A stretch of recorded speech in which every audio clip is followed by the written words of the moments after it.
Nearer, my God, to thee, nearer to thee, in though it be a cross that raiseth me, still all my song shall be nearer, my God, to thee, nearer, my God, to thee, nearer to thee.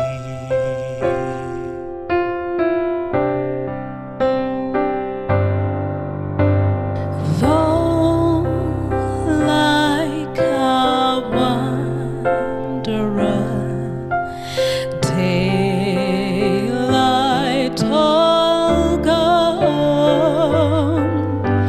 darkness be over me, my rest a stone. Yet in my dreams I'd be nearer, my God, to thee, nearer, my God, to thee, nearer to thee.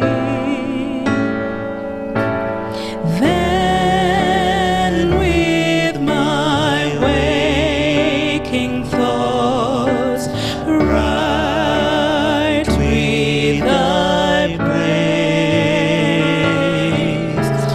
out of my stony griefs, Bethel I raise.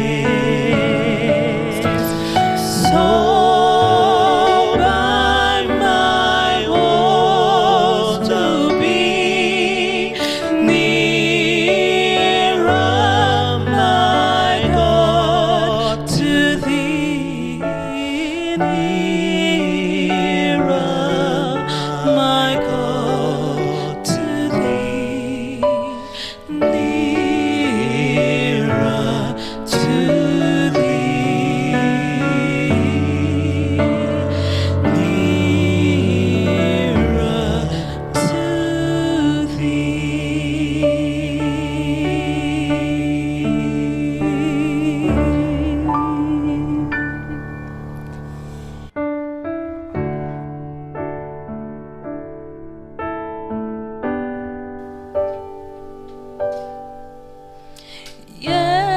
Yesu ondindire hainaiwe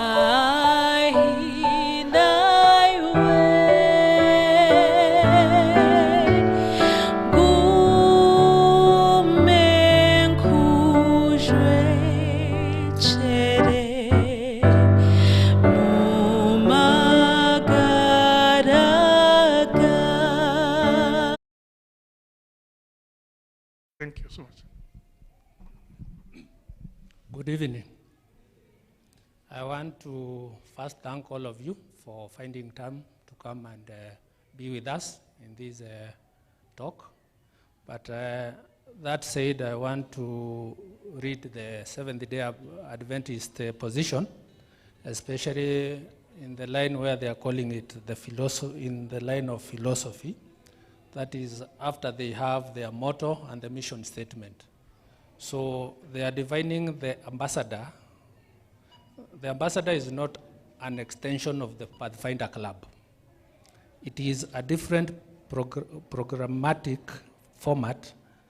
It does not incorporate the same emblems and devices that are used by the Pathfinders Club, except that divisions of the world field may choose to get involved in honors and awards of classes in the appropriate age. Number two is that the ambassador ministry is also not a general senior youth meeting, nor does it necessarily fulfill the role of senior youths, which provides a balanced ministry program for the ages 16 to 30. The ambassador program exists primarily to provide upper teens with an organized system that will promote their active involvement in the church, both locally and globally, as well as their community, while providing them with opportunities to discover their God-given talents and life vocation. So that is the role of the ambassadors. But it's also said that some teens have the great desire to know God and follow Him, while others are brought into the church environment and don't really want to be there. Some are not sure whether to bother with God and religion. Others have developed interests in unrelated things that are unrelated to God. Their minds are also occupied with other things. And lastly, it states that these individuals in this age group want to know authentic, trustworthy people. They want to hear their names spoken. They want to be smiled at even when they don't feel like smiling back. They especially want to feel that the adults in their lives think that they are important and worth something. So that is the age group that we are dealing with. Today when I was entering there, somebody in the youth said, where have we been that such things are being done, and they feel that they want to get back to be ambassadors because they skipped a step in their life. Now they are the youths. There is always the right time for something to start, and what we are saying is that when we're having these young ones, these are our children. I don't think there is an outsider who is here. So the parents who are here, is that we know these young ones have a place in this church. You came with them, as Elder said, since they are young, and now it has reached a point now that they are also becoming young teens. And for them, the space that they require in the church, it means that when they are getting this, we should be exiting. But we find ourselves, even in the age, we are told when you get to age 50, you should be exiting the church positions that you are in, so that you can allow those who are coming in age 25. That is what we are told. At age 25, they should be getting into leadership. So as we have this talk, let us all feel that your views are welcomed and they will be taken into consideration. And let us not, we are not setting any group against each other. What the views that are there are just general views that has been said, so the messenger should not be stoned. Thank you and welcome. Group one, who was your leader? I mean, your spokesman? Just to say my leader. My lady, I'm a spokesman. Spokesperson. Good.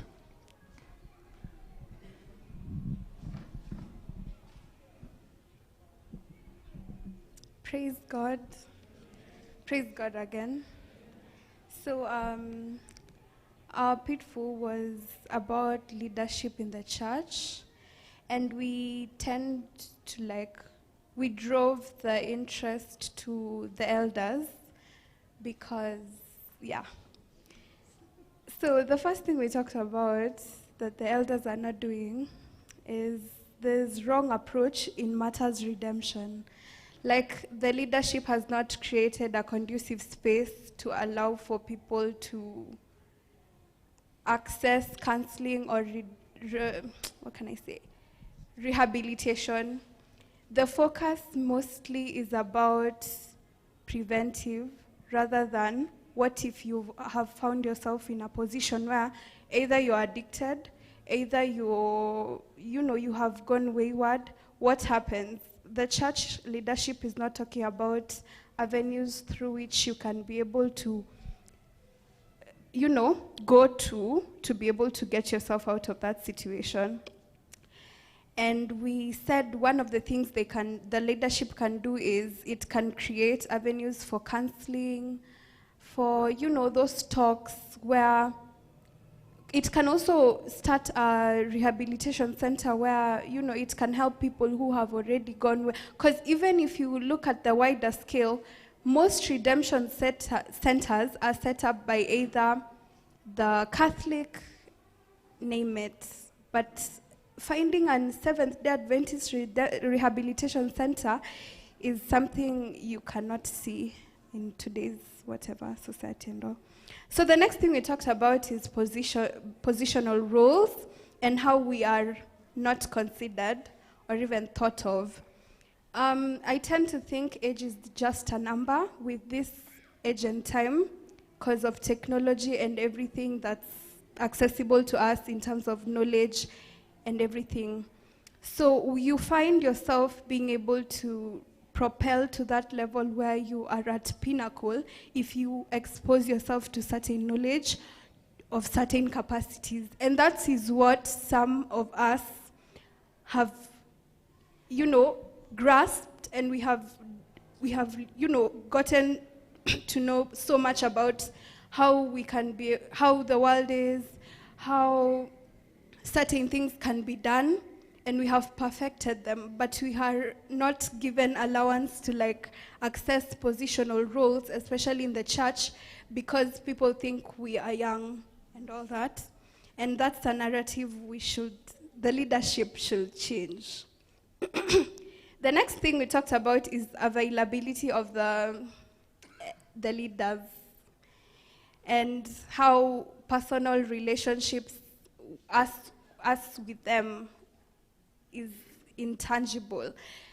It is until recently that I saw an elder being involved with us, and it's Elder Mbeche, and I thank you so much. We have learned so much from him, and we are very grateful that he came, to be involved with us, because he has been a father figure to some of us who don't have fathers. He has been a voice to be able to tell us, as young people, you can do it. There's certain things, you need to get out of the shadows and all. We needed that voice, and he thank you. Yeah.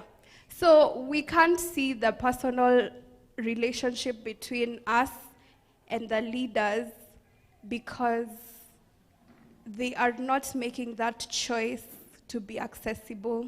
Because if they wanted to, they would. Next, we talked about mentorship and career advice. We said how other institutions, be it school, be it hospitals, be it job, workplace, name it, before a person, or rather a people, move on to a certain stage, they transition, they has to be, the institution normally provides mentorship programs or something to be able to help them with the knowledge they require to be able to propel in that unknown environment. But when we come to the church leadership, it does not offer avenues such as that. You may find Form 2s over here going to choose subjects they're not even sure of, and I can say the church leadership can be able to can be able to resolve that by them coming together. I mean, it's people who have occupations and nini. the elders can just come with their different occupations, have like a seminar or talk with the Form 2s or people who are going to like transition to like a stage where they need to choose career and everything. And they can be able to help and guide because they have the capacity. The last thing we talked about is Campori and other activities. Here we mainly were targeting the outside interaction. Like the church leadership basically has not offered avenues for us to interact with other churches, to interact with people who are not within this compound and surrounding. Like I just see these people all the time, and it's just like that. I mean, I love you guys, but you know, we need exposure. Yeah, monotony kills interest. Like, we need to know what the other people are doing. Probably we can even come and tell you guys, yo, I heard the other church, they were doing nini, and you know, interaction. Basically, yeah, that's what. Thank you. So thank you so much. Martha, I think you're going to lead us. Do we open this for a comment, or can we get the moderators first to say something? There are 4 groups on there. Happy Sabbath, church, and happy day. Tumefurahi. And I told you, we don't have to do the English. Leo ni siku yenu, ara tukitia zi ni sawa. Sindio, parents? Sometimes we have made this pulpit so formal that the children, the people we sang Baby Jesus for, they no longer fit here. So I stand accused and I stand guilty, because after singing Mungu aliumba kuku, Derek, nilikusaidia kuumba kuku. After kuwasaidia kuumba kuku na vifaranga, we handed them over. We never really followed. Most of us have stepped backwards. We have not been with them. Now we are looking at them. How many parents together with me? Hawa ni watu wenye tuliimbia Baby Jesus. Tuko wengi, si ndio? And that's the far we go. That's the only comment we make. Sasa ona wamekuwa watu wazima. Yes, they were to become watu wazima. Na wenye wanaimba Mungu aliumba kuku leo, I can tell you it's a matter of days, then you start asking, huyu ni mwenye tulidedicate juzi? Yes. So elder, I feel their pain, but I also say, si mtu akisema pole, anasamehewa. Hello? Mzazi halindi asamehewe, si ndio? Tumesema sorry. We are coming back into your life. Simseme amen. Yes, we are coming back into your life, and I will open up this to the rest of the parents. I'm sure, by the way, church leadership, it's not about the elders who are serving. You're all leaders. In your own uniqueness, you're a leader. And when they are addressing church leadership is not doing this, kindly look at yourself, but not the ones who are there. And elder, we sitakupea hii mic kwa sababu nimesikia umewaambia, you can do it, you can do it. So I want to hear, and I'll start with the you can do it kind of voice. Wametusikia sana wamama tukiwagoromea. So where are the men? The men say amen. Please comment to what they have said. Elder Shadi, I found you in this church, nikaumba kuku, nikamaliza. Thank you. Is it evening or afternoon? Indeed, the way Elder said, that's Elder Phyllis. I was even thinking right now, where are the senior youths? You know, we have captured this group, and if we count the senior youths again, we shall find that wanting also. But I want to concur with you that as the church leadership, we have taken some things very lightly. Actually, we have been wrestling with this because I remember for the longest, there is a time some members took it upon themselves to fish for them and mentor them or talk to them, especially when they were transiting to secondary school, especially to university. There are some people who are so passionate about that. But then as we are talking, we missed a point or a mark somewhere by forgetting some group how they can transit. Actually, that has been a thorn in this church in that there is a group that don't normally know where they fit. They have always been wandering around until those members took it upon themselves to look for them, put them together, and even the church leadership was taking offense at times because they did not understand that this is a group that is not catered for. So going forward, or what I can say is that all is not lost. Journey starts by a step. So this step that we are taking, let us also audit other age groups also, so that we can be able to have all our youth or our children at a place where we can know where they are and how we can manage them. I think that is all I can say, that all is not lost. Please, where we have started, let us keep it up, and then we see what we can do about it.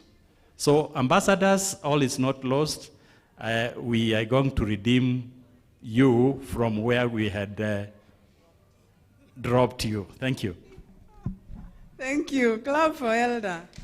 Amesema mahali tuliwaacha, sasa tumechukua kiondo, and we are working together. Any one of us who would want to add something? You have heard what our young people have mentioned. We are all leaders. Some of you, career leaders, they have said at times they are just wondering, which career path do I take? Na ujue dunia inawangoja, eh? In that moment of confusion, that is when dunia comes and gives them the direction. Why? Because you and I never came into their social circles.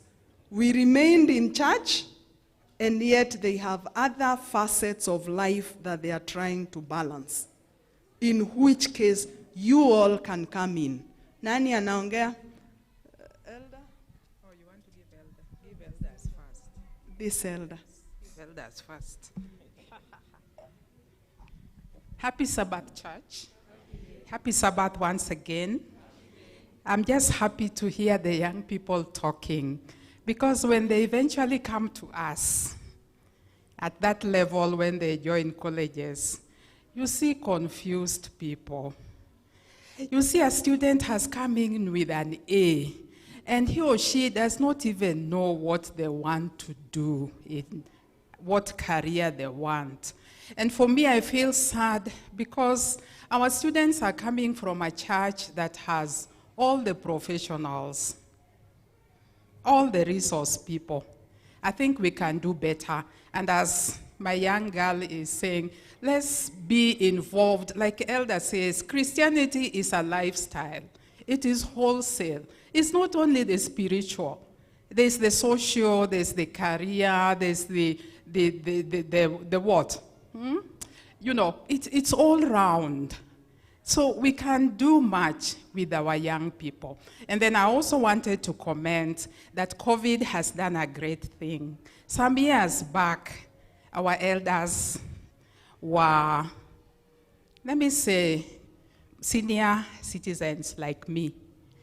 But now, I look at my young son, Vincent. Vincent, stand up. This is my student. Vincent is an elder. Aren't we doing well? Don't the young people have young, mentors to look up to and role models? And we want more people like Elder Vincent to come out and pull the younger ambassadors with them. Give them their experiences. of what they are about to experience, even as they join their colleges after finishing high school. Thank you. Let's appreciate Auntie Doro. Thank you, Auntie Doro. Anybody else who would want to make a comment? Thank you.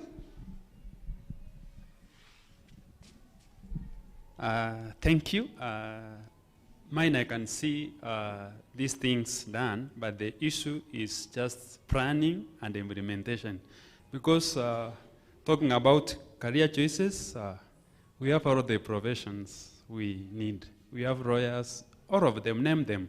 So are we coming and say, ambassadors, kuja muka hapa, I want to talk to you. But when you see we have a plan, we have leaders attached to ambassadors, just have a plan.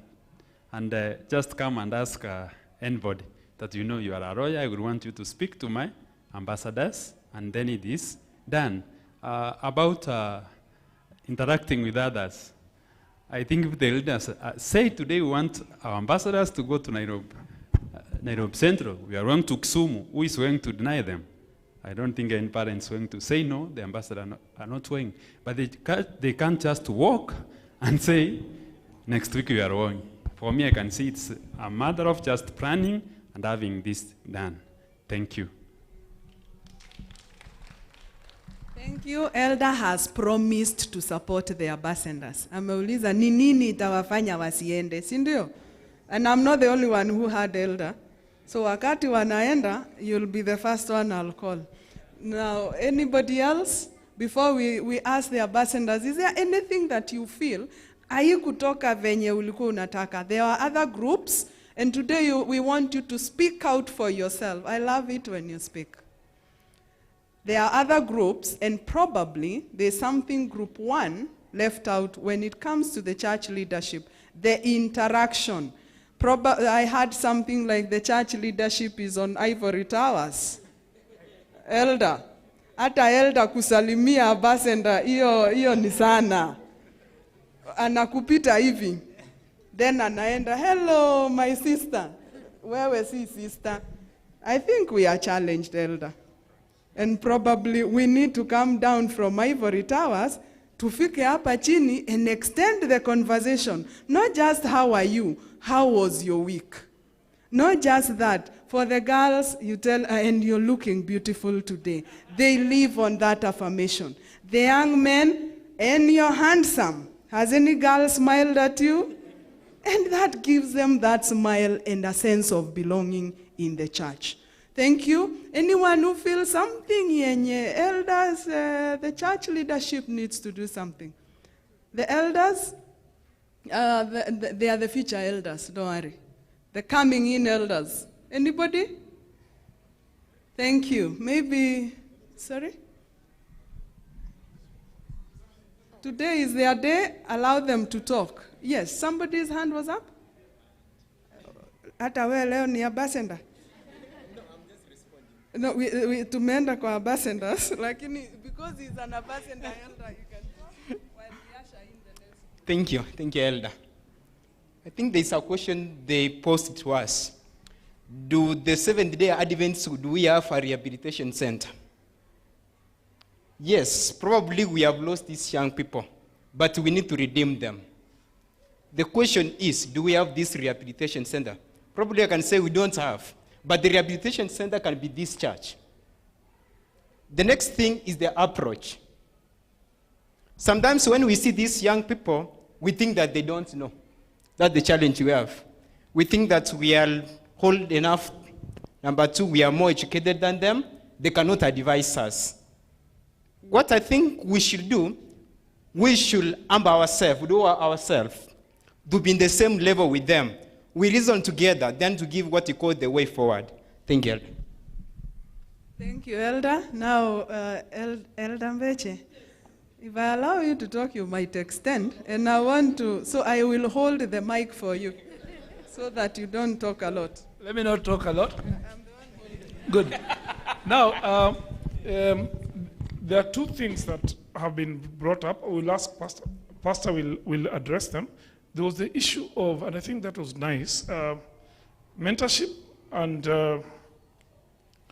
career building, I think those issues. Pastor, you'll pick up on that one as we go on. But I want us to invite the other groups. I think we are, so that we beat time, let them all bring out their views. I want everybody just take notes, so that now we can have the conversation based on that. So the group 2 should come, let them present whatever they have and what was the focal points, and then we'll move a bit faster now. We'll have a conversation on that. Group 2.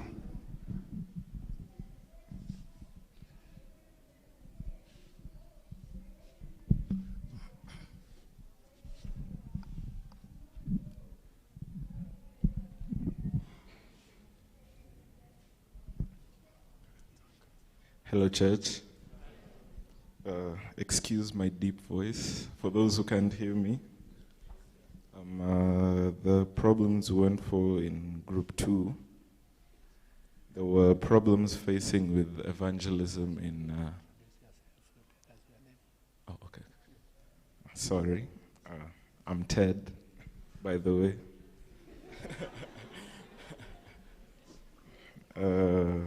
So the first one was the problem that we face in young people evangelism is ignorance from people. I'm sure most of us, there are a lot of people who ignore us when we're talking, maybe because we didn't say it right or we just didn't capture the interest. So that is a problem. Another one for young people is self-image. I'm sure all of us usually care how we look in the morning. We go to a mirror, we go look at ourselves and see, okay, now I look good. Let me go out to other people so they can also view how I look good. But we've all really suppressed how God is the best image, and I'm sure most of us have that feeling of God is old-fashioned. People don't like talking about God, and when people see you talking about God, they'll just say bad things to you or about you. So yeah. Another one is earning people's interest. I'm sure all of us, let me just use a mutual ground, have had a pastor over here at the podium who wasn't so interesting. But of course, we've had a wonderful pastor today, and I'm sure none of us slept. Yeah, it was very nice. So we should all change our tactics in a way that can attract more people to come. Yeah. Another one is lack of passion. All of us here, I'm sure we know of a sport called football. And I'm sure most of us have a team we support. I'm talking to the men. The Man United fans, the Liverpool fans, all of you. I'm sure you enjoy watching football. So do you really think if it really comes to matters about God, will we rush in the same way we would talking about football and all that?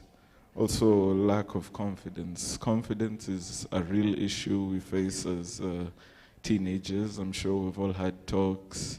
Even you guys, you were teenagers at once. So I'm sure you faced your own problems. So confidence is usually a very big issue that we face as teenagers. Another issue is negative influence from our peers. We all have friends here. Those who don't have friends, I'm sure you have someone who you talk to, and some of them may lead you in the wrong way. So peer influence is also very bad. And also the last thing is internal securities. Internal securities is usually a problem that deals with just you and God. You guys are the only ones who know that. Yeah, so you should, some of the solutions to these problems that we came to, having good friends to assist you. I'm sure if you have friends that actually want you to go and preach to others, will make you go preach to others, instead of people who go tell you to go to the disco, as Pastor was saying.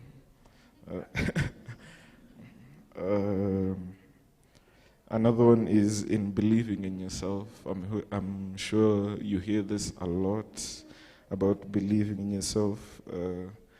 Constant speakers talking to your children, talking to even you, saying believe in yourself, you're enough, you're adequate. I'm here to tell you that you are adequate and you should believe in yourself. Also, the number one thing that you should always remember as a solution is God, reading His Word. And also I have a verse I want to recite. It's Romans 8:31. If God is for you, who is against you? Thank you.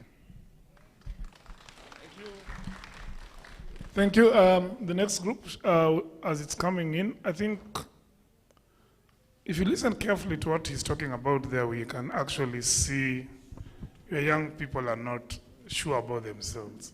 What are we doing to boost our young people's confidence? I felt kidogoni like they also feel like they are misplaced. So what are we doing about their identity? Be thinking about that, because you need to have that conversation as we listen to the next group. Let's appreciate the young man and appreciate him nicely. It's not easy to stand before crowds. Thank you. Good evening. How are you all? You guys look lovely. Okay, so we're tackling the things that as the church and the family as a pitfall to achieving our higher self or to working in the church, serving in the church. So one of the things that we saw, stereotypes. You know, okay, as a society, it's normal to stereotype things. Like, we are all born and find that things are done this way. Like, if you fail, Nivo, you're a failure. Like, as in, there are things that we find set in stone in society. And for a long time, that was, women don't work, sindio. And over time, those stereotypes have been broken. But we find ourselves, like, especially when it comes to the stereotype of young people are rebellious. And you give somebody, okay, we all make mistakes, that's the truth. But however, keeping a grudge towards that person or keeping that mistake at the back of your mind, that this person cannot change at all. Ata ufanye nini, ata you bribe them, whatever, nothing. So somebody in their heart wants to change. But because you have that stereotype at the back of your mind, you end up believing it yourself that, okay, so maybe I am a bad person, maybe there's nothing I can do, maybe it's set in stone, there's no redemption for me. So another one is comparisons. So this one, personally, I've met so many people who are victims, and as Africans, we do it often, whether we realize it or not, or generally all parents. So there's always that one successful person in the church, that one successful youth who went, got an A, did medicine, whatever. And it will always be, mbona ukua kama so and so? Mbona ukupata A? Like, you know, if you go up to your parent, you're like, I want to do something like art, or I want to do something like music, or something that's not academic, literal academic orientation.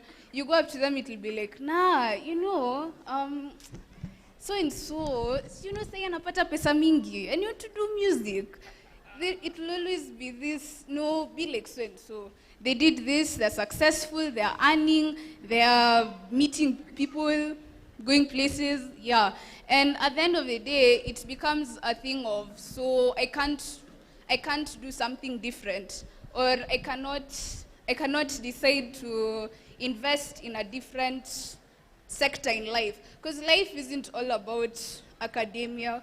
Life isn't all about finances, medicine, as in, it's not all about these big careers. And unfortunately, as parents, and as a society in general, we're inclined towards that, because those are the success stories that we have seen. But I feel like for so many young people, we have so many talented people who are not built, I don't say built for academia, but their brains are more oriented towards arts. So when you start telling these people, We want you to study math, ingie kabisa, you go become an engineer. That's torture to the person. And then another point we have, unresolved trauma. Parents, because you didn't become a doctor, doesn't mean we become doctors. Because you didn't become an engineer, it doesn't mean that, guy, I must get a child as an engineer. It's not the basis of life, because the fact that you did not achieve something in your youth does not mean that your child should achieve it on your behalf. And we may fall prey to this intentionally or unintentionally, because some of us don't realize it until mtoto amefanya degree, amepita, living their life, and you find them hating you. You're like, what did I do wrong? Or what happened? And when you come have these conversations when they're older, it becomes a case of, you did not let me choose what I want to do with my life. Or you did not give me the leeway, the grace to make mistakes, to go discovering my path. Instead, it was set in stone. You are becoming a doctor like your grandfather, me, your future children, you'll all be doctors. So it becomes a whole cycle of repetitive failure. You do the course, you pass, whatever, you pass.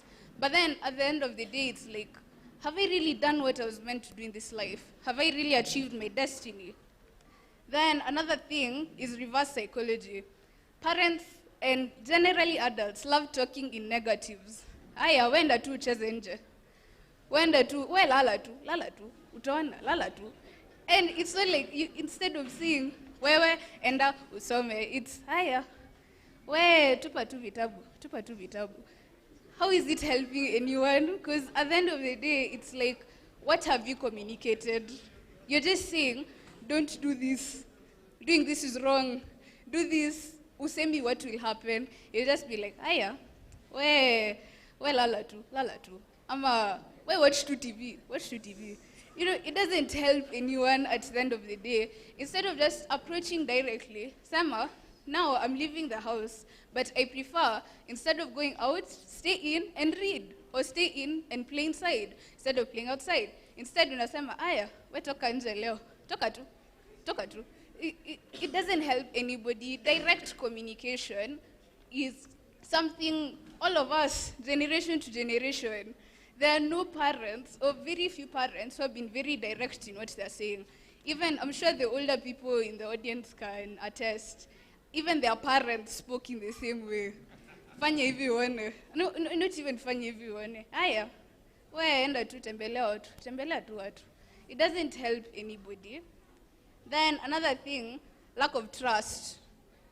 The adults have, okay, let's accept, as young people, we don't have as much knowledge or experience as the older people. However, there are things in this time and age that we know that you don't. Considering technology, considering how the society functions today, and you just wake up and decide, no, I have experience. I've worked for many years, what. But right now, you know, there are online platforms and online ways of doing things. But because you did it this way, or because society predicts you do it this way, or the church predicts you do it this way, your comment, your opinion is invalid and irrelevant. And at the end of the day, you'll find that some of these ideas and some of these opinions are actually, I don't say better, but they supplement and complement into the systems and the ideas that you're already using. Then another thing, parents are very quick to react. You don't even take the time to listen to, okay, somebody makes a mistake, your child makes a mistake. You don't take the time to think and internalize what could have led them to do this. Unachelewa nyumbani, before you even say anything, usharushiwa maneno, umepigwa, and then you're like, or probably hakukuwa na matatu, or probably something came up. You didn't even have the opportunity to explain, but ushapigwa. And as human beings, it can happen, because some of us by nature, we are very reactive, unfortunately, and some of us, we have that fear at the back of our minds that if I don't do anything, this child will not turn up to be good. Or if I don't do immediate action, atarudia tu tena. And then it doesn't help, because you do that, and you find out that they had a very valid explanation to what happened. And what are you doing? You're creating a rift. You're creating a rift between you and the ambassador, the young person, or whatever. So when you find yourself in such a situation, such a problematic situation, somebody has made a mistake, you don't know the full details, give them the opportunity to explain, talk about it, everything, instead of just shouting, oh my goodness, umechelewa, si nilisema 6, or something. Then another thing, the society or parents in general equate resting and laziness. Utapata mtu amesoma the whole night, umelala asubuhi, unakuja unaambiwa, haya, unakosa kusoma. Hiyo exam itakuja. You will see. And you're like, but I was reading at night. No. There is no room for you to rest. Or when you find it in a case of, okay, some people love mixing the two. Some people cannot put the boundary between resting and laziness. But now, when you find that those people who, parents are in constant fear that ukitulia tu kidogo hivi, or if you just relax kidogo hivi, you'll forget or you'll get laid back on your studies or get laid back in whatever important thing you have to do. So I feel like there is some kind of, there's no divide between resting and laziness. Because the truth is, they are different, but at the same time, some people can interlink them. But there is a time for everything in life, and not everything should be assumed as the problem, the cause of the problem that you're going through. Like, kama simu. You know, so many parents blame the phone for everything, which is not the truth. You can find somebody is using the phone to research, but just because you're holding a phone, or just because umeshika tu hivi, ama unaenda kuweka kwa charger, ni hiyo simu. It is that, hiyo ndio shida. That is the problem. That is why you're not getting an A. It's not always the case. Let us not jump into conclusions that every single piece of technology or every single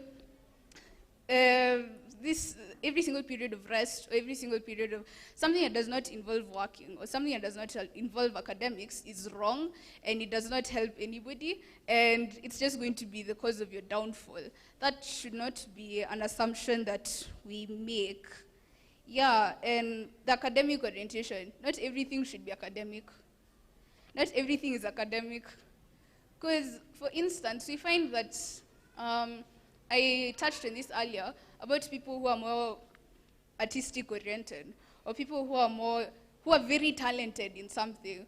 But because we have been, mostly because of our system of education, before CBC, 844 hammered into our brains that if you're not succeeding in academics, you are not succeeding in anything. You're a failure or anything. So the moment a person brings up to the parent or to the church in general, I love music, am I allowed to do this? Or I love drawing, is there a way you can do this? Or is there a way you can help me build this? But at the end of the day, it becomes, yeah, sure, but you remember that C you got in chemistry? You remember that B you got in biology? Or, yeah, at the end of the day, some people make things out of their talent. Some people make themselves, they become big people because of the talents that they have. But because as a country, as Africans, we are very academic oriented, it ends up putting out that flame, putting out that talent that somebody is born with because of your hammered in opinions or stereotypes. Yeah, that is all.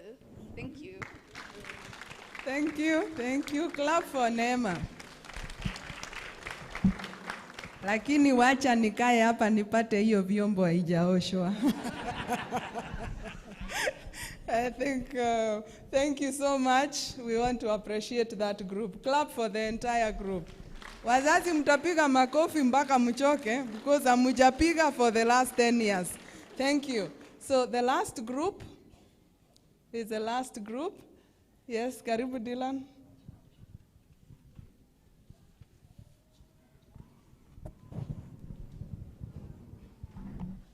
Good evening. A happy Sabbath and a happy day. As you have already been told, I'm Dylan, and I'm going to be taking you through the fourth pitfall, or what I'd like to call one of the forces of human nature, which is peer pressure. Now, peer pressure is not devil worshipper. It is not drugs. It is not any of those stereotypes you have already made in your mind. When I say peer pressure, you want to blame everything on it. Peer pressure is the influence that is exerted on you by your age group, your friends of the same age. Now, peer pressure applies anywhere from 1 year old to 70 years old, as long as you already have a sense, a sense of what? A common sense, in short. And all of us have made friends, and our friends usually influence the choices we make. Right now, there might be someone here who wants to lose weight. A parent wants to lose weight. Where do you get that notion from? You got that notion from a friend, Cindy. You see, and losing weight isn't necessarily a bad thing. So point number one I have to take across using that example, peer pressure isn't necessarily a bad thing or a good thing. It is a force. It does not have any motives. Peer pressure is an influence. And it is not evil. It is not something that causes our children to become crooks. And we have to accept that. The second point I have to bring across is that peer pressure is constant. It is constantly surrounding us. That peer pressure does not stop at any moment. That we are constantly being influenced by our friends. We are constantly being influenced by the people around us, by our age mates. It is constant. And the third thing I want us to accept is that peer pressure shapes who we are. Now, among all the influences that are around us, our family, the church, the people who come there to give us pep talks for career, those are all influences. But the greatest influence at this age is peer pressure. Because at around 16 to 25, the average age of an ambassador, that is where you really feel the need to belong. That you really feel the need to connect with people. You really feel the need to be a part of something. You really feel that you have a purpose that you have to live for. And you feel that whatever is around you, whatever your peers have, whatever your peers think, will not necessarily automatically, but it should shape who you are.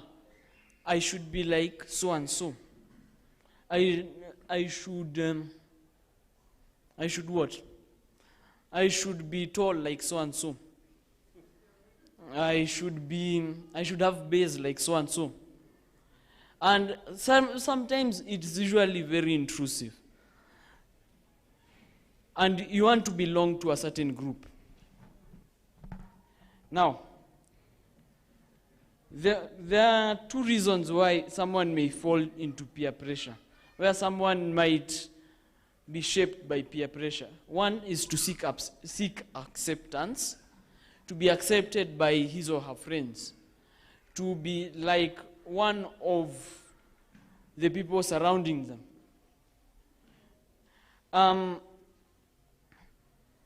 Another thing that causes someone to get peer pressure is the need to feel superior, is the need to feel great.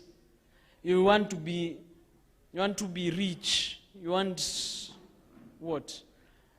You want to have many women around you because that helps you somehow. I don't understand. You want something. There is something that you want. You want cars. You want. I've seen people who want what?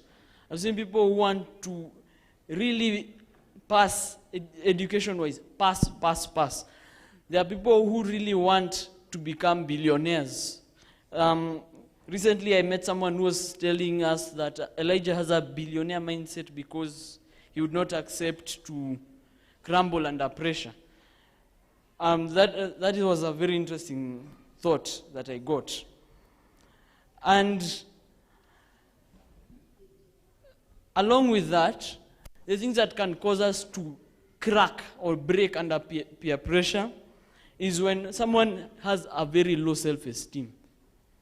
You can get someone who thinks they do not have any worth. Now, this is on the opposite side. We are now thinking differently. There are people who think they are worth everything in the world, and they should be treated like that. And there's another group that thinks they are garbage, and they do not amount to anything. And they want to fit into something at least, so that their life has meaning and sense. You want to be a part of something. You want to be someone, at least some people recognize you. At least some faces will never forget you. At least some people will always remember, that is Dylan. That is Kerry. That is Williams. They will always remember that face, that person. And it's not necessarily a bad thing. Peer pressure, I'll repeat, is not a bad thing. It's not a bad influence. That you want to have a purpose. You want to be better than everyone. Though at the end of the day, it might stress you out. And that's why peer pressure is a pitfall. That you might fall into negative peer pressure that either changes you from the let me use unconventional terms, from the angel you are into a demon, into someone who is not wanted in society, someone who is hated by everyone. It might shape you into such a thing. Or at the end of the day, you might end up cracking. You might end up committing suicide. You might end up self-harming. Someone I know was actually drawing stuff on his hand recently, very recently. Has been drawing stuff on their hands because the pain is the only thing that can distract them from the extreme sense of lack of purpose that they have in their lives. From the extreme sense of rejection, of loneliness. And all of this, that is why peer pressure is a pitfall. Now, one thing I'd like us to note is that each one of us is a friend to another person. And I mean, there's also not only one 16-year-old boy in this room. There is not one 25-year-old person in this congregation. People might be of various ages, but you have age mates, you have friends. The Englishman said no man is an island. And us being the friends of other people, we are the ones who actually are the source of peer pressure. The only thing is, what kind of pressure are you creating? Are you creating pressure that will mold someone into a beautiful sculpture? Or are you creating pressure that will cause someone to become a gargoyle? What pressure are you exerting? Because peer pressure, we have said that it is constant, that it is always being created, that it is always there, and it will always move. It will always cause us to move in certain directions. And us being the sources, we might also cause people to move in certain directions. We don't know. Maybe the boy I found who had cut themselves, maybe the girls who are trying to commit suicide, maybe it was just me, maybe it was someone else, maybe it was someone here in the congregation, maybe it was elder, maybe it was pastor, maybe it was one of our sisters, one of our brothers here that pushed them to that extent, that our pressure actually pushed someone to the brink of death. Now, personally, we came up with some solutions of how someone can avoid peer pressure. And the first thing is understanding yourself. That is a task that each and every one of us has. Someone said that the greatest day in someone's life is the day you are born and the day you understand why. And understanding yourself will actually help you to know when the pressure is too much. Will help you to know how to cope with the pressure. Now, the second thing is a firm resolve on how you are going to be or how you are going to act. A firm resolve on your character, i.e. setting moral standards, setting how you are going to be standing around. Now, there might be people who do not have moral standards, who do not have the resolve to stand firm. So they will sway like grass does in the wind. They will be pushed around. You cannot be pushed around when you already know what you are worth, when you already know what you can do, when you already know your limits. True, we don't want to have limits, but it is good to set them. If you do not know your limits, you will sway around. It will be easy to push around. Now, the third thing interesting is having a guide. I know every time people are baptized in the church, that they'll be told who would like to stand with this person so that they may be mentored like this, like that. And we are going to be told we are going to tell people such things, that who is going to be a mentor to such a person. If you understand why, it is so that they do not end up being pushed around. Someone who does not have friends, someone who does not have a guide.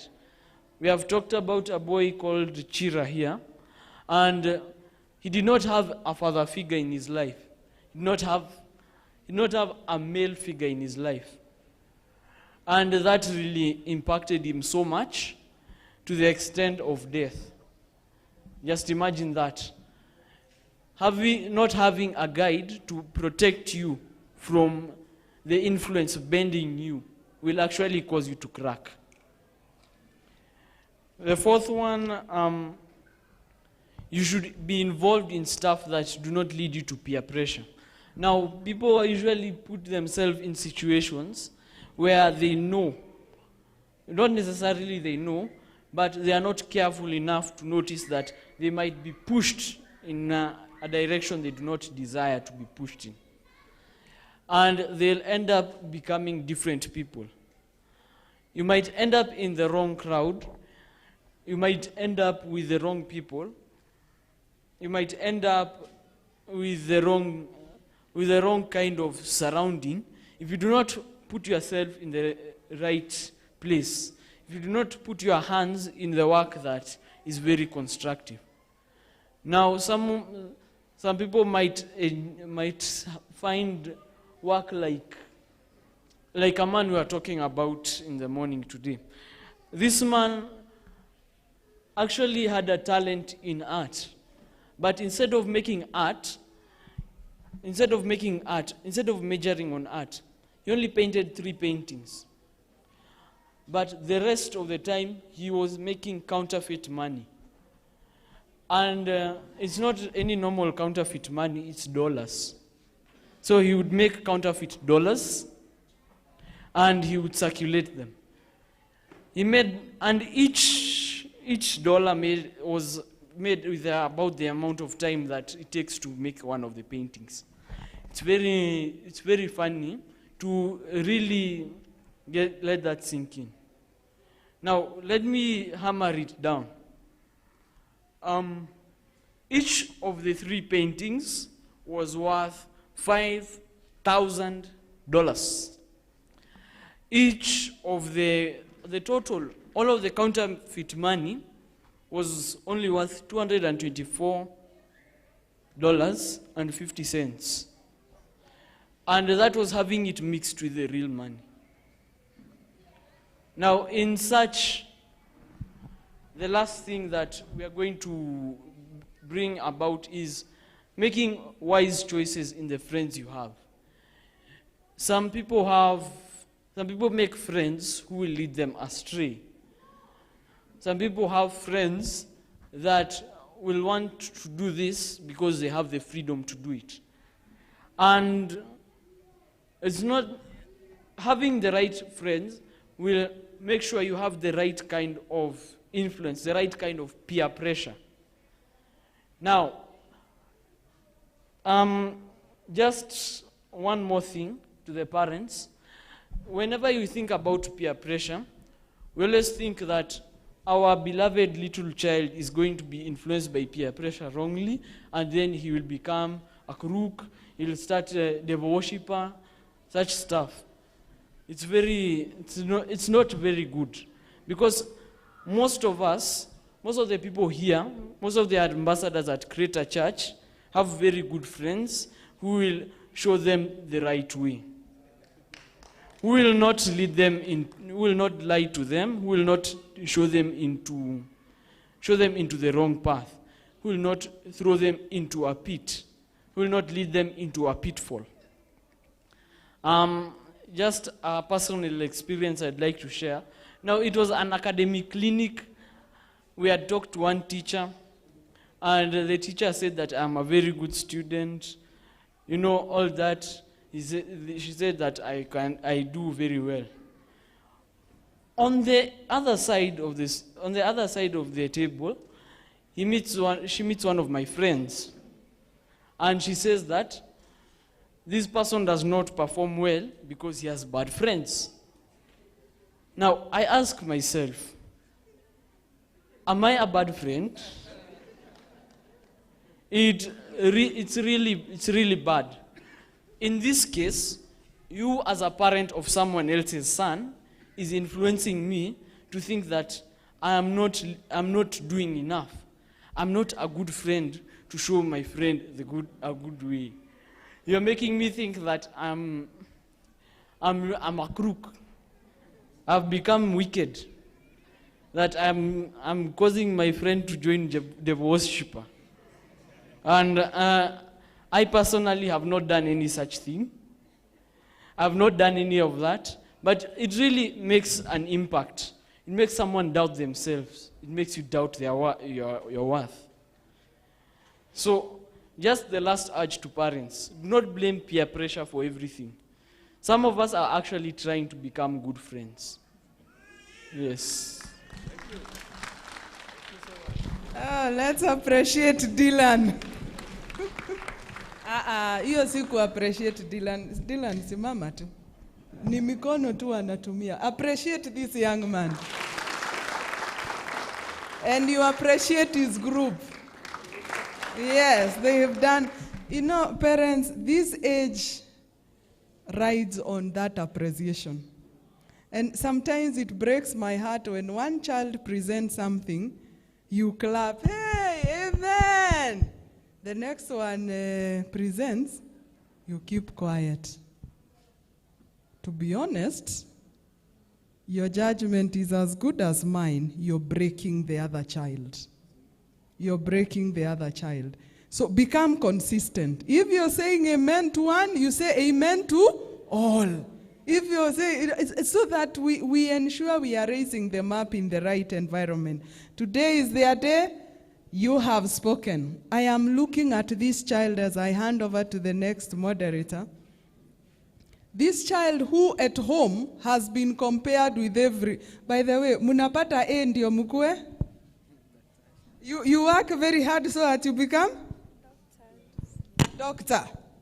We are raised in an environment, I must become a what? A doctor.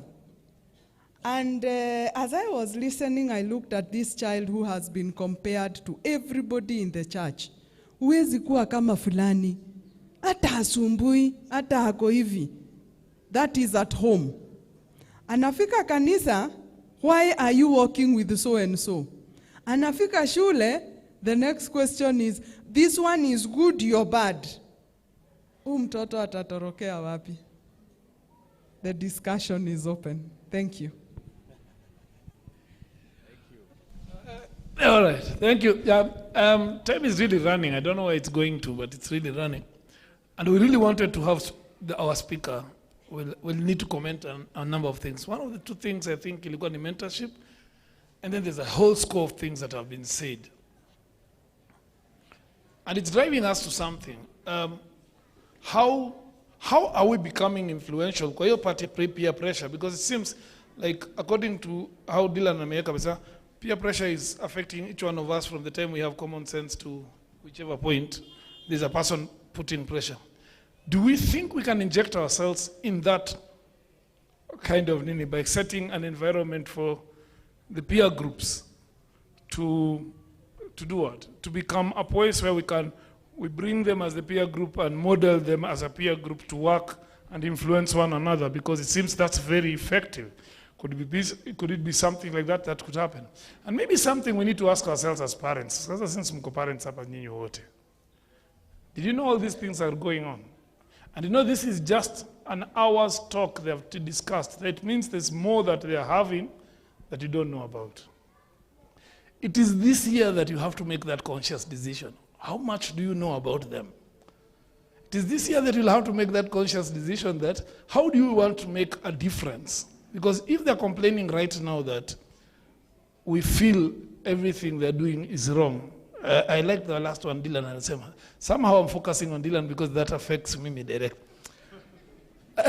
So that part of one person is saying, you have a bad friends, you see how it rolls. And simple things they're making as observations, we never think it's an observation. Now let me just hold it up, and maybe, because we have two things we'll have to do. Martha will have to talk to us about why we have called you and we have asked them to talk to you. There's something she has to tell us. But then I want to bring it back to Pastor. Pastor umesikia. I think the mingi zingine you can comment about. Maybe bring us to speed on what we can do, because the journey just starts. It's just a beginning. We will be improving as we go on. But even young people, as we go on, we will be putting you people in a forum where we discuss and try to guide. Sometimes your guide, your dealer, and Asema, let us also give us a chance to be a guide, and don't think at every other time it is the same parent who was handling you people when you people were 13 to 14. Hapo tulikuanga very harsh. But somewhere along the way we mature with you people, and sometimes you people don't even know we are affectionate. Like sisi wanaume, we don't show it. We don't show it. If any one of you, some other things fall apart, you don't show it. You don't show it. Okay, so that's other things. But we'll start learning how to show compassion. We'll start learning how to show love. Cindy, we'll learn. But first, let me just bring it back to Pastor. Thank you so much for those comments. Thank you for the confidence, because I think that is, again, a big leap forward. Thank you for being silent for the first time, parents, without saying, "Hapana, sisi tutawachapa tu nini." At least for the first time, but let's hear Pastor, and then maybe Pastor can ask a question from that point. Pastor. Anything that I can, that I can put this one on. Okay. I want to be very fast. And I want to say that young people, thank you so much for talking to us. This is a conversation. And I want to believe you've listened to, is it Dylan? Yes, he has given the answers. And most of the time, don't give answers. These people have answers. They leave them talk. they will ask and answer themselves. And I want to believe as I listen to them, they also had their answers. And those are the answers you use. And more especially when they commit themselves, you are very sure that these people are not going to do what they have already said. And I think they have done it. I want to sum up and give you a small story.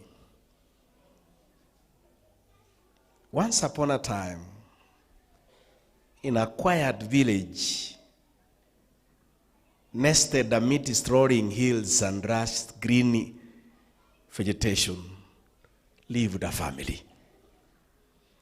I'm a storyteller. Lived a family. The family was Winston's family. Just like you have James's family. Winston's family was well known, just like your family is well known. It was well known throughout the village for the unwavering faith and the strong bonds in that family. Bonds, they were united. It's a family that was united. At the heart of Winston's family was Marcus, who was the father. And his son, Ethan. E-T-H-N-A. A spirited and a curious young person. He was curious. He wanted to know everything. Yes, he was curious. He was just a curious young man. And with all the spirits that he had, despite their love of each other, Marcus and Ethan often found themselves at odds when it comes to matters of obedience and trust. This is the father and the son. I want to believe, young people, you are listening.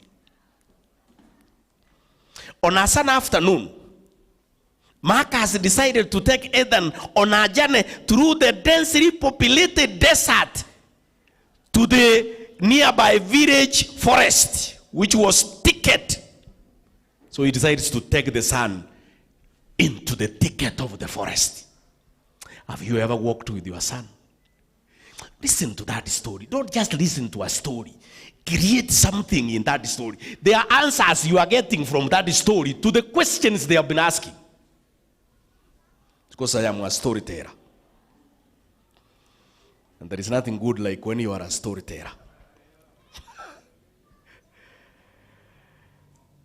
As they ventured deep into the woods, Marcus shared the stories of his own childhood adventures and the valuable lessons he had learned along the way. So when you are walking, you share stories. Share stories. That is mentoring. Don't just, unajua wesi hita watoto kaa chini I mentor you.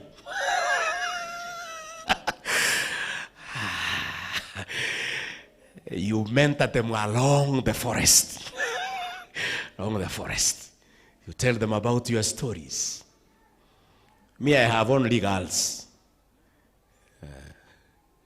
And girls love fathers. Like there is one who wanted to travel with me this morning. And the mother was stricter because they have something in the church this morning. But I was traveling with her. Yeah, I have no problem. And as we travel, we talk. We talk. We talk. There is one day we went with the small one to Mwanza. Small one, not a big one, small, very small.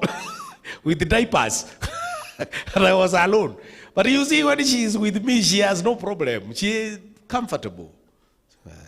So I also tell her stories.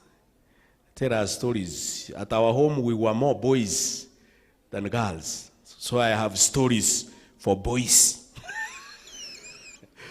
You know, there is this thing when you have girls, people think those are not children. You are mad. And there is that madness, that that African madness. That African madness. And when you walk with those children, you feel good. You feel good. You know, because of my wife, I take care of my father-in-law and mother-in-law seriously. Because of my wife. You know, with me, I'm not connected with their family. I'm there by law. And so I have to do things by law. You know, don't make a mistake to be closer to your in-laws. Don't. You know, they can come to their sister and leave you out. You are not bloodly related. So don't look as a giant when you are with the in-laws. Leave them sort out their problem. They are bonded by blood. And don't ever think that when your wife tells you that I am not okay with my father, and don't take that as truth. That is falsehood. I don't have time to talk about that. I am talking about Marcus and who? And Ethan. And Ethan. As they ventured into the deep thicket of the forest, they shared stories. Along the path, they encountered a towering oak tree. Towering. It had good branches. Its branches swing gently in the breeze. Marcus paused and gestured towards the tree. Ethan, do you see that oak tree? It stands tall and strong because its roots have sunk deeper. That was a big tree. The father wants to tell the son that when you sink yourself deep in the word of God, you will be like this oak tree. That is mentoring. I don't know whether you are getting it. I don't know whether you are getting it. But just get it. Get it. Get it. Get it.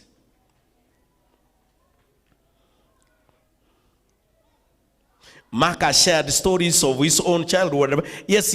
Let me go. Yes, and post. Yes, it stands tall and strong. Its roots are deeply embedded in the earth. Similarly, when you obey, when you are obedient, when you are trustworthy, when you emulate family values, teachings in our church, when you observe foundational thoughts which you get from your teachers, you will be building your life. That is the father telling the son. Ethan listened intently, his youthful curiosity piqued by the father's words. As they continued their journey, Marcus encouraged Ethan to take the lead, allowing him to navigate the winding paths of the forest. You know, the father talked enough. Now the father was giving direction. A few meters. Now he has changed the game. Now my son, be ahead. Let me follow you now. Look at this. Look at this. Look at that. Now he has told the son, be ahead of me now. Lead the path. Lead the path. Lead the path. Have you ever told your son that way? I think this month, my second born, we usually decide that who is going to do the list of shopping for the month. And so this month was my second born. She had to sit down, make a list. And I was not altering anything. Because you know they're outside. They're outside. And so she made all the list, asking everybody, what can I buy? What can I buy? And I don't alter. Even the mother does not talk about it. And so around 11, I told her on a Sunday, let's go for shopping. How much is the total? 10,700. This is the money. Let's carry the basket. And she shopped all nasty things. There are juices. cribs, cribs, one bar of shop. She forgot about the toothpaste. Huh? And you know, that is now okay. She forgot about a few things. You see, they also sat down, and you see, I have decided to make that mistake. And we shopped. And so when the things are there, 10,000, I think 10,900, and the things, some of them they are wonderful. And then now, you see, they are essential things. Like now, she missed out to buy flour for chapati, but she remembered rice. And you know, shopping is done once, and that is the end. And that is the end.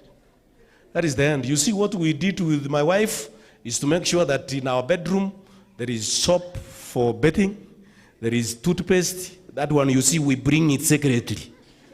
And the entire house does not have toothpaste.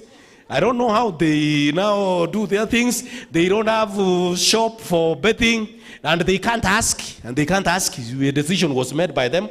So we are moving. We are moving. The month is very difficult now. Huh?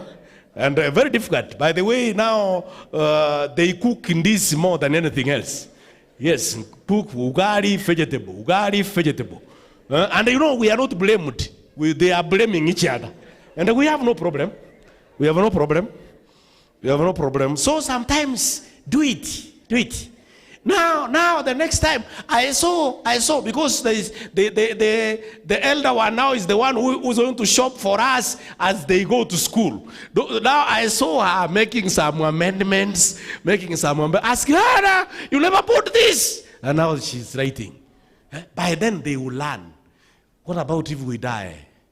Would these children live alone? That's what we are teaching. That's what we are teaching. Teach your children. And allow them to make mistakes. By the way, by you allowing them to stand here, to talk, make a mistake, blame us, because that is how they learn. That is how they learn.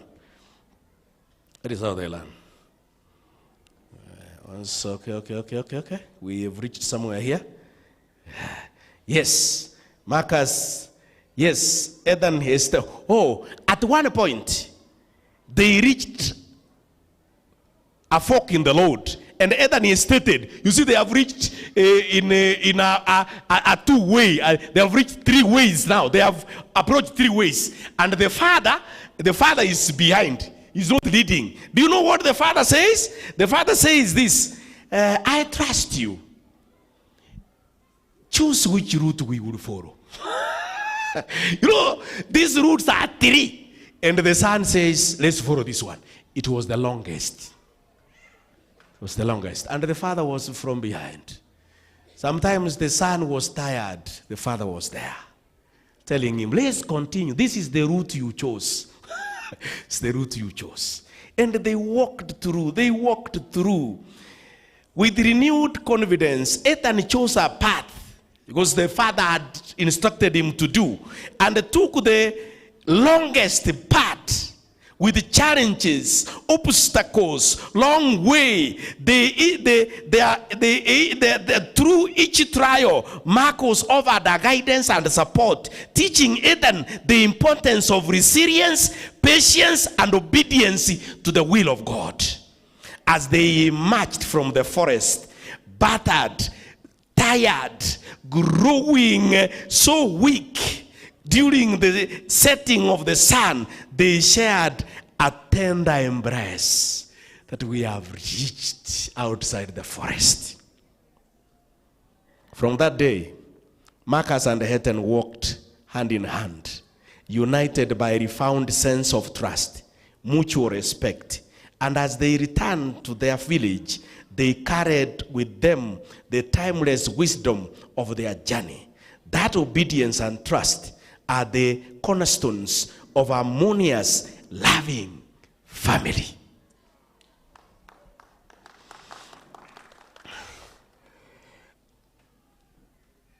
That is mentorship. So you don't need more than that. You don't need a lot of stories. That alone can teach you how to mentor these young ones. But also they can mentor each other.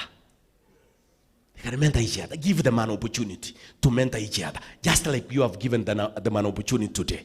I want to finish that. You know, I'm also a leader of schools. And in Kisii or Gusii, we have several Adventist schools that are government schools.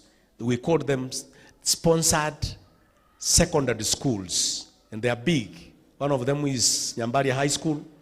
Another one is Sironga Girls.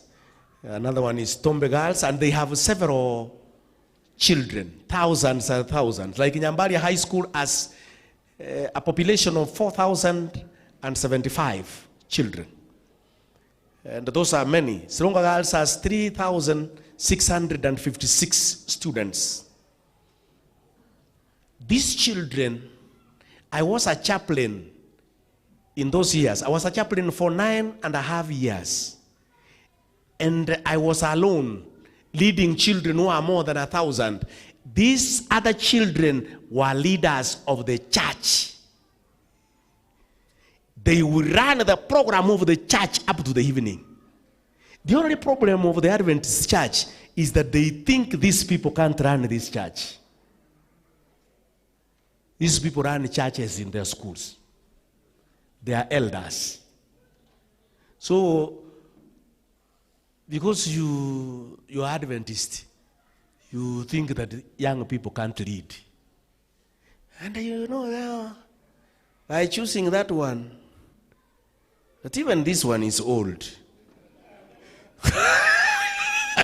You need to choose younger elders. Like now the ambassadors, you can have an elder for them.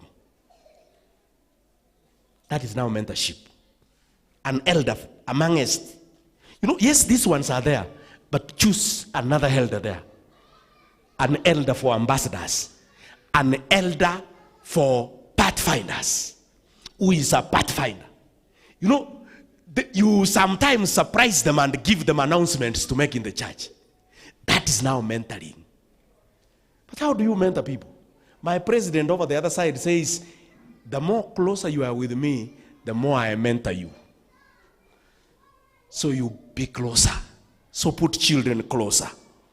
There is this stereotypes kind of mentality from the society, the church, and also the parents, and more especially mothers. They speak in reverse. Huh? Now announce to everybody. Announce, go, put speakers. Tell everybody that I've gone to the market. You know, that is reverse. Young people want to be spoken directly. Directly. So speak direct to the young people. Speak direct to the young people. Reviews the reverse psychology talking. Listen to them more. Listen to them more. Listen to them more. Listen to them more. They are seeking acceptance. This is what I also looked at. They are seeking acceptance. Before you blame, accept what they have done. In that report form, in that examination slip, there are history and theory which is been scored an A. Before you start saying mathematics is E, talk about the A in physics. I don't know whether you are getting it. Talk about the A in theory. Hey, this church has helped you so much. This is church. It's good to go to church. So now you know theory is a straight A. Wow. And then now start saying, do you think we can, you see, from E, nobody will score an A. Talk about D minus. Why are you afraid of talking about D minus?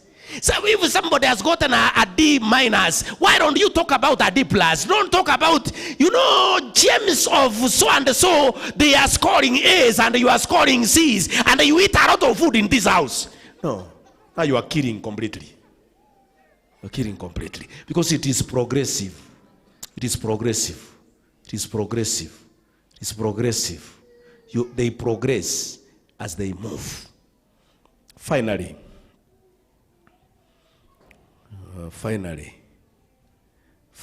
okay. Is it final? I don't know. The wise and the foolish builders in the book of Matthew chapter 7, verse 24 to verse 37. Jesus tells of these wise and the foolish builders. The wise builder constructs his house on a solid foundation, while the foolish builder chooses sand. When the storm comes, only the house built on the rock stands firm. Similarly, if we build our children in the foundation and give them parental guidance in the foundation of Jesus Christ, I am telling you, when storms come, they are shaken, yes. They can be shaken, yes. They will, the winds will blow, yes. But they will be firm because they are built on the rock, and the rock is Jesus Christ. The rock is Jesus Christ.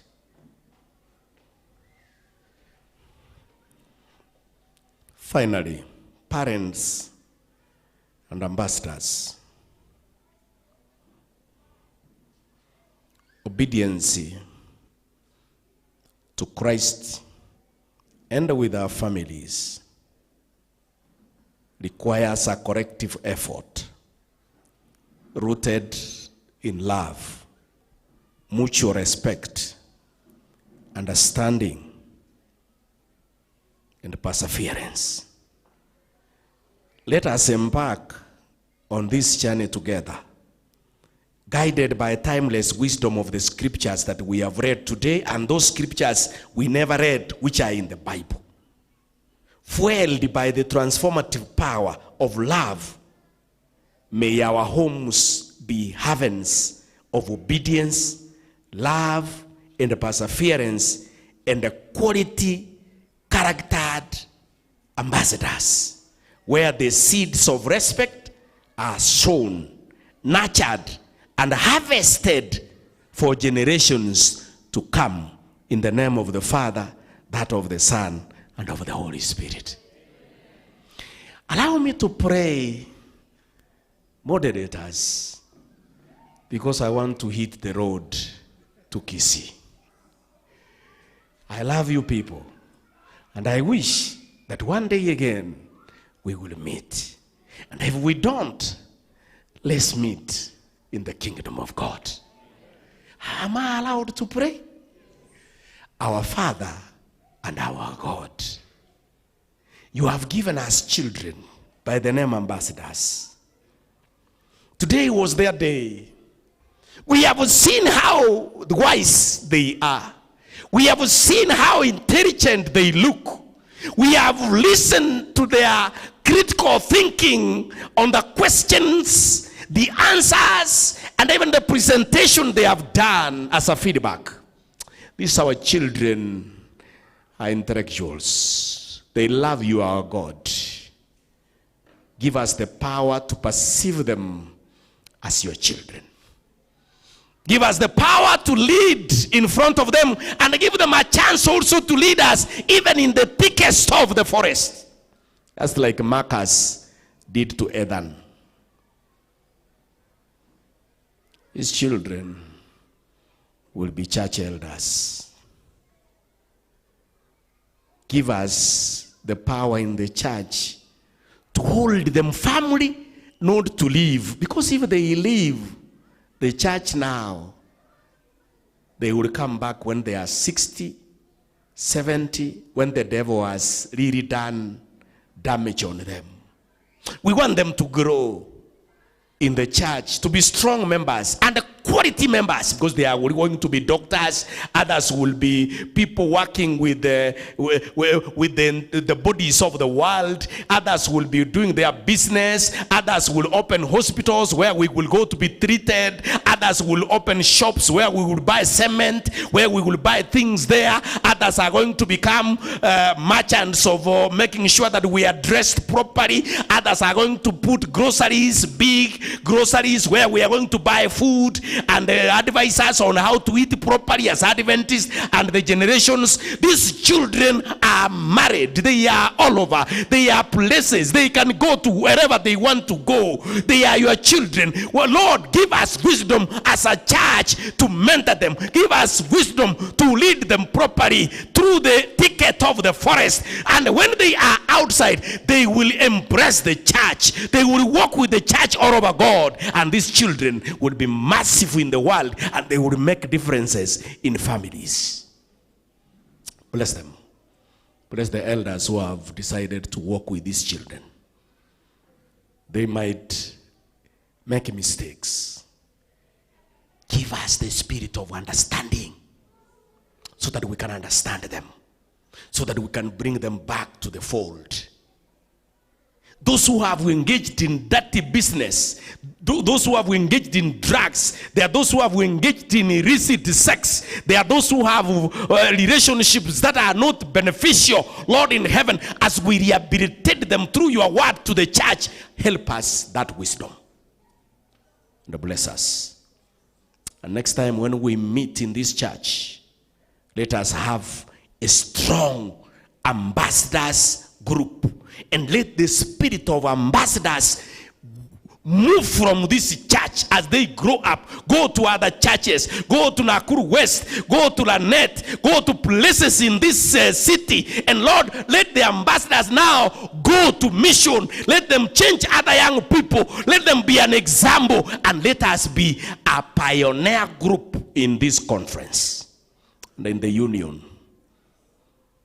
Lord, as we leave each other, may you give us journey mercies. May you give me journey mercies as I drive over these roads back to Nyamira West, and as we prepare for our very big, enormous youth congress in Nyamira West, and thereafter the Union Congress. Lord in heaven, be merciful to our young people. Bless the parents who have sat here patiently to learn and to listen to these young people. Bless them, give them wisdom, and continue leading them. This is our prayer in Jesus' name. Amen. May God bless you so much. God be with you. God be with you. I would like to invite Martha so that she can talk to you just briefly before Pastor will leave.